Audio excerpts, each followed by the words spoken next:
20-кылымдын 50-жылдарында Америкада пайда болуп, четкиликтүүлүгү, ыңгайлуулугу менен дүйнө элинде популярдуулукка ээ болгон полиэтилен, башкача айтканда желим баштык, таңгак жана идиштер 21-кылымдын трагедиясына айланды. Колдонулган баштыктар кайра иштетилбейт. Алар топтолгондо планетанын массалык түрдө булганышына алып келет.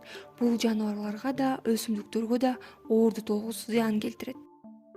Ушул себептен улам желим баштыктардын жайылышына каршы күрөш дүйнө жүзү боюнча жүрүүдө. Бирок ыкмалар ар кайсы өлкөдө ар кандай. Бириккен Улуттар уюмунун айлана чөйрөнү коргоо программасы эгер адамдар желим баштыктарды колдонууну бүгүн токтотпосо, жакында дүйнөлүк океандарда балыктан да көп таштанды болот деп билдирди.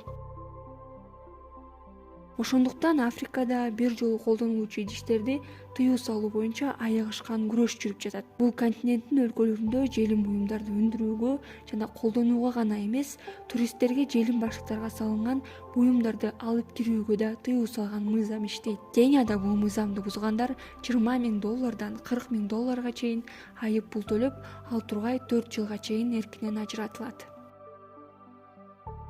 Орусияда таштандыларды иргеп чогултуу боюнча мыйзам кабыл алынган.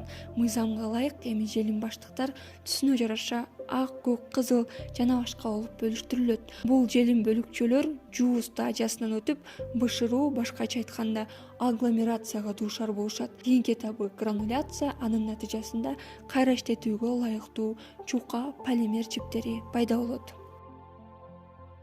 Ал эми италиялыктар глобалдуу экологиялык проблеманы чыгармачылык менен чечүүнү туура көрүшкөн. Алар экологиялык жактан таза таңгактарды чыгарып жана ишке киргизген алгачкы өлкөлөрдүн бири болуп саналат. Чүпүрөктөн же башкача айтканда шоперди ойлоп табышкан. Саркештикти сүйгөн италиялыктар бул чечимди кубануу менен кабыл алышкан. АКШ, Кытай, Австралия, Сингапур, Бангладеш, Франция сыяктуу өлкөлөрдө желим баштыктарды өндүрүүгө, сатууга жана колдонууга мамлекеттик деңгээлде тыюу салынган.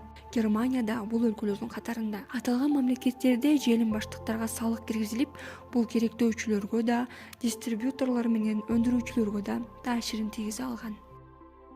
Ал эми коңшу Казакстанда 2025-жылдан тарта желим баштыктарды колдонуудан толугу менен баш тартуу пландалууда. Желимди пайдалануунун көлөмүн азайтуу максатында соода ишканаларында баштыктар үчүн акы төлөөнү киргизүү иштери жүрүүдө. Желимден арылуу 2 этап менен өтүп, алгач баштыктар, кийин таңгак жана идиштерге тыюу салынат. Ал эми Кыргызстан желимден баш тартууга 2027-жылы даяр болоору айтылууда. Сиздин оюңузча, жогоруда саналган жолдор канчалык эффективдүү жана кыргызстандыктардын кайсыларын ишке ашыруу мүмкүнчүлүгү бар?